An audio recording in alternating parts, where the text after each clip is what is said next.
자동차 등의 교통 위험에서 보행자를 보호하기 위해 만들어진 횡단보도. 하지만 이 횡단보도 교통사고로 매일 한 명 이상이 소중한 목숨을 잃고 있다. 이에 똑똑한 기능으로 보행자의 안전을 책임질 스마트 횡단보도가 등장했는데 그전에는 사고가 많이 났어요. 내리막길이고 이래서. 그런데 이 신호기 설치하고부터는 사고 구조가 많이 줄었어요. 지금은 이거 신호가 있으니까 서로 이제 믿고 이제 불이 들어오고 그러니까 믿을만 하니까 사고 하나도 나는 걸 못 봤어요, 아직.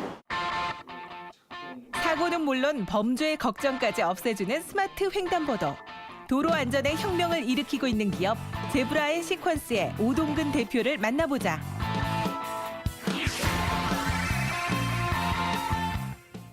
기술이 발달하면서 한 가지 물건으로 여러 가지 효과를 내는 다기능 멀티 제품들이 많이 나오고 있습니다. 네, 오늘 인터뷰 이 사람에서는 그중에서도 스마트 횡단보도를 만나볼까 하는데요. 제브라 앤 시퀀스의 오동근 대표 나오셨습니다. 안녕하세요. 네, 안녕하십니까. 초대해 주셔서 감사합니다. 예, 저희도 반갑습니다. 본격적인 이야기 앞서서요. 먼저 회사 소개부터 해주시죠. 네, 저희 회사 제브라 앤 시퀀스라는 회사는 제가 원래는 이렇게 회사를 설립해서 상업적으로 만들려고 했던 회사가 아닙니다. 근데 단순하게 아이들, 어린이들 교통사고를 예방하고자 제가 그렇게 그냥 혼자 구상만 하던 것을 어떤 시기가 그냥 그렇게 돼서 제가 회사를 설립하게 된 거고요. 예, 주 목적은 사실 어린아이들 사고만 좀 막아보자 그런 혼자 평소에 그런 생각이 있었던 기반이 됐던 회사입니다. 그 외에 뭐 특별한 게 없습니다. 이 회사 이름에 의미가 있을까요? 아, 예. 제가 예전에 런던에서 한번 회사 때문에 거주한 적이 있습니다. 근데 그 당시에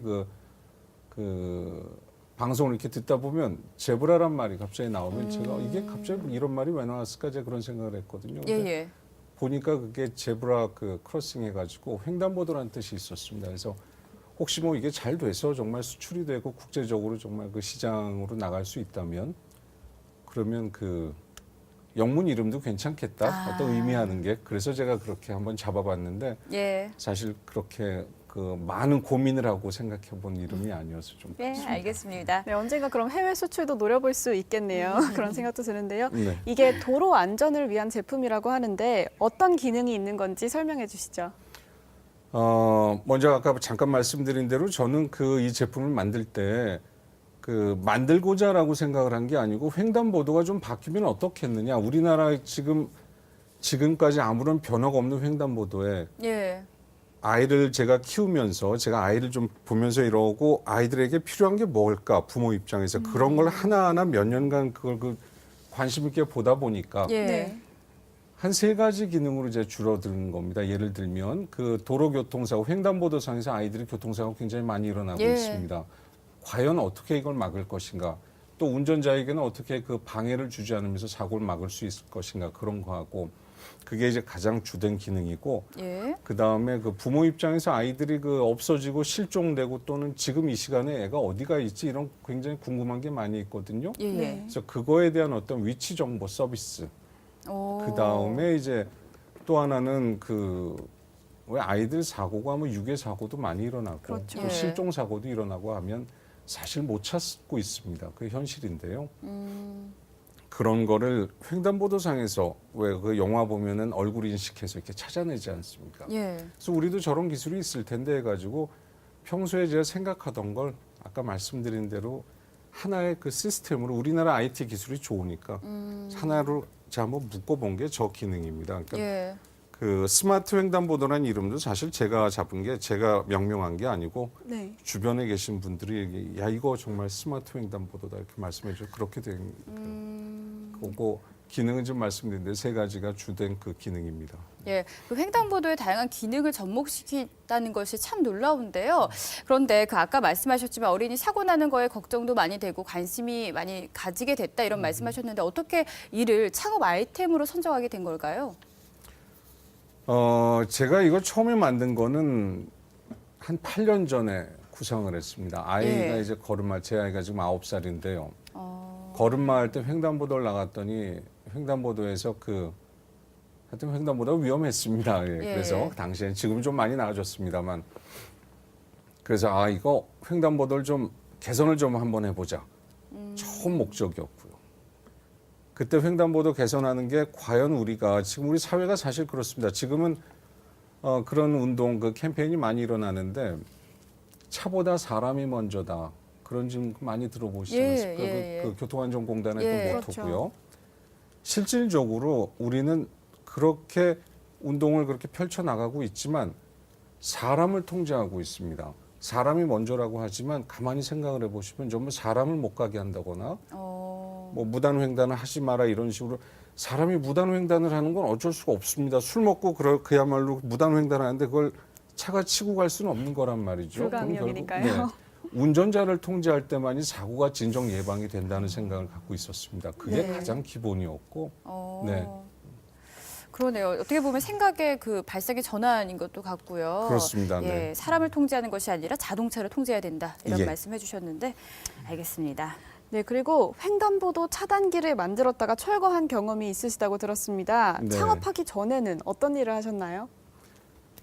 전 사실 예전에 지금은 그 분리 뭐 이름이 다 없어진 회사입니다만 대우라는 그 대우 그룹이 있었습니다. 거기 런던 지사에서 네. 회사 일로 좀 근무를 했었는데요. 거기 끝나고 와서 제가 좀 혼자 책도 좀 보고 제 공부도 좀 하고 하다가 그러면서 아이가 그때 어릴 때이기 때문에 아이랑 좀 보내야겠다. 왜 또 그 요즘에 육아휴직해서 그 아빠들 많이 쉬지 않습니까? 네. 제가 어떤 그 선조 그 원조가 된 거죠. 그래서 그 예. 아이를 보면서 아이를 보다 보니까 물건을 이런 게 필요하구나. 부모 입장에서 우리 아이가 횡단보도에서 위험하구나. 차가 사람을 그냥 무시하고 지나가는구나. 아이가 없어졌을 때 어디 가서 찾을 데가 없구나. 또 아이가 밤에 지나가거나 또는 뭐 애기 엄마가 지나갈 때 밤에 무섭다고 어딜 다니질 못하는구나. 그럼 횡단보도상에서 카메라만 있다면 어떤 범죄를 의도하고 있는 사람이 그런 그 자기 그 범죄 행위를 못하지 않겠는가. 이제 그런 생각을 해서 예, 그렇게 이제 하게 됐는데 네. 아이에 대한 그런 걱정이 이런 창업 아이템 발굴로 이어진 것 같은데요. 그렇습니다. 네, 그럼 여기서 스마트 횡단보도 실제 활용 모습 함께 보시고 나서 좀 더 얘기 나눠보겠습니다. 함께 보시죠. 이것이 제브라인 시퀀스의 지능형 횡단보도. 보행자 정지 신호에서는 꺼져 있다가 일단 보행 신호로 바뀌면 모니터에 불이 들어와 운전자의 주의를 집중시킨다. 제브라 시퀀스는 운전자가 볼 수 있는 최적의 각도인 45도로 저희가 제작을 했고요. 그게 보행자가 봤을 때도 방해를 받지 않는 최적의 각도이기 때문입니다. 그런가 하면 블랙박스 개념의 CCTV. 사고는 물론 범죄 예방 효과와 실종자의 위치 추적에도 효과적으로 활용될 수 있다. 또 손톱만한 이 태그. 비콘 하나만 있으면 별도의 이용료 없이 배터리 방전 걱정 없이 위치 서비스를 받을 수 있다. 사람들이 대규모로 모이는 곳에서도 회원 가입 등의 절차 없이 번호만 입력하면 위치 서비스가 가능한데 기존에 있는 그 비컨 서비스는 스마트폰하고 같이 연동이 돼서 쓸 수 있는 그 국한된 거였다면 저희 것은 또 사람에 대해서 위치 추적, 또한 그다음에 동물에 대해서 동물의 위치 추적, 또한 자기 옷이나 아니면 소지품들에도 간단하게 초소형으로 제작되어 있기 때문에 부착해서 사용할 수 있는 장점이 있습니다. 횡단보도 그 이상의 안전하고 똑똑한 스마트 횡단보도. 도로 안전의 혁명을 일으켜 새로운 세상을 열어주길 기대한다. 네, 횡단보도에 설치된 CCTV라는 발상이 되게 신선하게 다가왔는데요. 예, 맞아요. 아무래도 거리 곳곳에 이미 CCTV가 많이 설치되어 있잖아요. 그런데 굳이 횡단보도에 CCTV를 설치한 이유가 있나요? 일단은 그 거리 곳곳에 그 들어가 있다면 보통 이면도로에들 많이 들어가 있는데요. 네. 이면도로 설치할 때 그 굉장히 그 민원이 많이 있습니다. 왜냐하면 설치 위치에 따라서 자기 집이 안 나오다 보니까 그것 때문에 민원이 굉장히 많아서 네. 그 관할구청에서 굉장히 고민이 많은 부분이고 둘째로는 사실 그 우리나라 그 지금 신호등 위에 있는 CCTV는 제가 연구해 보니까 감히 연구라고 하긴 그렇고 제가 보니까 횡단보도를 찍을 수 있는 각도가 나오질 않습니다. 그래서 예를 들어서 우리 예전에 수원의 오원춘 사건 같은 경우에 예. 카메라가 있음에도 불구하고 찍지 못한 이유가 바로 그거거든요. 당시에 그 횡단보도만 찍었으면 공범이 누군지 다 잡았을 수 있는 거고 예. 횡단보도상에서만 그게 된다면 지역 내에서 가능한 그 범죄가 크게 줄지 않을까 그런 부분이었고요. 아까도 잠깐 말씀드렸지만 제가 여기에 카메라를 넣게 된 거는 그 카메라를 장착한 이유가 아이가 없어졌을 때 또는 치매 노인들이 없어져서 그 길을 헤매고 있을 때 얼굴을 인식해가지고 이분이 최종적으로 어디서 지금 그야말로 헤매고 있느냐 이거를 잡아내는 그 목적으로 제가 했습니다. 저는 사실 그 충분한 기술이 있으리라 생각을 했는데 아직까지 예. 우리나라에 100% 완전한 기술이 없어서 네. 조금 더 계속 그 개발을 좀 하는 중에 그 부분은 이제 그 동국대학교 박강룡 교수님 팀하고 지금 같이 산학으로 지금 연구를 하고 있습니다. 그래서 굉장히 많은 진전을 갖고 있고요. 조만간 글쎄 올해는 조금 어려울 것 같고 내년쯤에는 횡단보도에서 아이가 실종됐을 때 금방 그 사진을 읽어드려서 특징을 뽑아내서 이 아이가 지금 어디쯤 횡단보도를 언제쯤 지나갔습니다. 이런 걸 이제 데이터로 뽑아낼 수 있을 것 같습니다. 예. 그런가 하면 그 제브라택이라는 기능도 있던데요. 이건 네. 어떤 건가요? 역시 모든 게 다 저희 아이를 보고 만든 거다 보니까 그런 건데 저희 아이 같은 경우 이제 제가 어린이 전화기를 그 손목에 차는 거를 사줬는데요. 그거 차고 나가라 이따가 아빠 전화할게 그러면 얘가 그걸 안 찹니다. 여러 가지 이유인데 충전이 안 됐어요. 또는 그 끈끈해. 아이 팔목에 비해서 그거 굉장히 큰 크기입니다. 우리 어른들 기준에는 그게 편해 보이지만 아이들은 그거 불편한 거예요. 네. 그러니까 웬만하면 안 채우는 게 낫겠다 했는데 마침 또 고장도 나고 해서 그래 그러면 아빠가 너를 위해서 그럼 좀 편한 걸 하나 해줄게. 그러니까 너는 이런 거에 대해서는 전혀 개의치 말고 있어라 해서 요만한 그 손톱만한 칩을 하나 지금 많이 범용화된 겁니다만 그거를 응용을 해서 예를 들면 여학생 같은 경우는 헤어밴드에다가 이렇게 그거를 달아주면 예를 들면 유괴범은 그런 거를 감지할 수가 없거든요. 예, 전혀 생각 못하죠. 그렇죠? 네.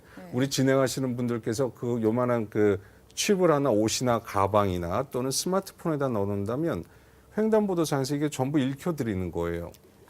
카메라하고 같은 시간대. 그러니까 제브라택의 기능은 아이들 유괴 방지부터 실종 방지, 그 다음에 광범위하게 보면 자전거, 집에 기르는 강아지, 개인 노트북 모두 다 붙이기만 하면 됩니다. 그러면 사람 입장에서 그게 있는지 없는지 모르기 때문에 남의 물건에 손을 대지 않겠죠. 그렇죠. 그러면은 범죄의 어떤 그 요소도 없어질 테고 더 안전한 그런 그 사회가 되지 않겠나 그런 생각을 해서 만들었습니다. 예, 아까 그 창업 가운데 있어서 그 완전한 기술이 생각보다 없었다 이런 말씀하셨는데 분명히 어려운 점이 있었을 것 같습니다. 네. 그 과정 속에서 국가적인 지원을 받았다고 들었는데요. 어떤 내용일까요?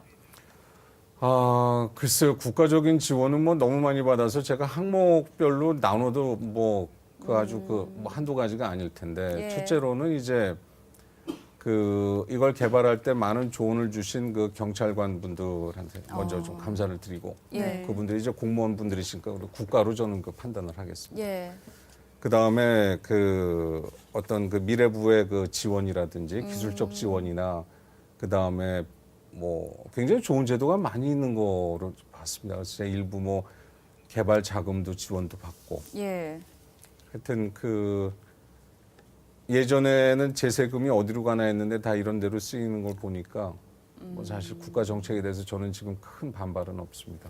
네. 다만 지금 이 자리에서 말씀을 드리면 경찰관 분들께서 그 제품의 취지를 잘 아시고 예. 또 만들어낸 그 배경도 잘 아시기 때문에 많은 도움들을 주세요. 근데 그분들이 글쎄 이거 제가 불만이면 안 되는데 이 경찰이라는 조직에는 큰 어떤 경찰 조직을 지탱하는 어떤 제도와 예. 그다음에 규정이 있습니다. 그래서 그런 부분에 대해서 제가 그걸 지키다 보니까 예. 또 그분들도 그렇게 정확하게 따르길 요구하시고 저도 국민이니까 예. 그 법이란 테두리를 벗어날 수는 없는 거잖아요. 예. 그렇죠. 그게 너무 시간이 좀 많이 걸립니다. 그래서 그게 좀 마음적으로 힘든 부분이고 예. 그 외에는 뭐 굉장히 많은 정말 그 대한민국 경찰 공무원분들이 그 엘리트 공무원들이시고 공부 많이 하시고 정말 사명감을 갖고 일하시는 분들이 그 시간을 내주고 이렇게 그 저를 도와주신 건지 항상 감사를 드리고 있습니다. 정말 많은 지원에 만족을 하신 것 같습니다. 아, 예, 그렇습니다. 네. 저는 만족합니다. 예, 알겠습니다. 네, 많은 분들의 도움을 받아서 이렇게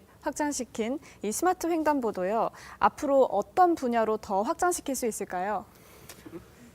저는 그렇게 생각합니다. 우리가 그 스마트폰을 만들었을 때 거기에 그 애플리케이션을 전부 만든 거는 다 각각 사람들이 만들었거든요. 저도 마찬가지고 이거는 굉장히 응용할 범위가 굉장히 많다고 생각을 합니다. 예를 들면 아까 무슨 실종자를 찾아낸다거나 어떤 그 기본적인 거 외에 뭐 예를 들어서 여기 뭐 온도 습도 센서가 들어간다든지 아니면은 비상시에 112 센터하고 연결이 돼서 우리 아까 뭐 비교한 것처럼 진행자분이 지나가시다가 굉장히 위험한 것 같다 그러면 112 센터에서 다시 통신상으로 카메라로 들어와서 그 옆에 있는 사람은 그 동네 지역 주민입니다. 이런 서비스도 갈 수가 있고 예. 또 사람이 무슨 어떤 심장마비가 있습니다. 해서 전화 112 하게 되면 근처에 그 가까운 거기 제브라 시퀀스 기둥이 있느냐. 예. 저 앞에 있다고 거길 열어줄 테니까 그 CPR 그 심장 그 왜 쇼크기 있지 않습니까? 네. 그걸 꺼내서 쓰도록 하려면 전원이 있으니까. 예. 네, 바로 또 그게 되는 거고. 그 다음에 뭐 여러 가지죠. 그런 거에 대한 그 개발해서 여기에 탑재할 수 있는 스마트폰처럼 어떤 그런 개념을 본다면 나중에 이제 후배 그 창업가들에게 또 다음 사람 세대들에게 또 넘겨줘야겠죠. 예. 네. 그럼 아빠의 사랑으로 시작됐지만 많은 분들이 더 안전한 삶을 살 수 있도록 도와주는 기능인 것 같습니다. 네, 앞으로의 계획 간단하게 말씀해 주시죠. 글쎄 뭐 저는 그 다른 사람들하고 동일하게 회사를 어떤 사회적인 그 가치를 높이고 그다음 훌륭한 회사를 만드는 건 기본이고 글쎄 그 다음 주가 어린이날이다 보니까 제가 이 말씀 좀 드려야 될 것 같습니다. 그 우리나라가 아마 전 세계에서 두 번째인가 첫 번째는 아닌 것 같고 두 번째인가 아마 어린이날을 제정한 나라로 제가 알고 있습니다. 전 세계에 또 그 동요의 아버지라는 사람도 유일하게 갖고 있는 나라로 알고 있고요. 근데 문제는 우리가 지금 동요 대회가 없어졌습니다. 아이들이 동요를 부르지 않습니다. 이게 무슨 영향인지는 뭐 다 잘 아실 텐데. 예. 아이들이 동심이 없이 유행가를 부르는 거에 대해서는 전 개인적으로 반대를 하다 보니까 예. 우리 회사가 수익이 생기면 저는 바로 전국적인 어떤 그 어린이들을 위한 동요 대회를 하나 좀 열까 합니다. 그게 그러시구나. 되면은 내년부터 가능할지 모르겠는데 경찰청에서 크게 많이 도와주신다면 그만 예. 가능할 수 있을 것 같고 예. 네, 그런 부분입니다. 예, 앞으로도 기대 많이 하겠습니다. 네, 고맙습니다. 지금까지 오동근 대표와 함께했습니다. 오늘 말씀 고맙습니다.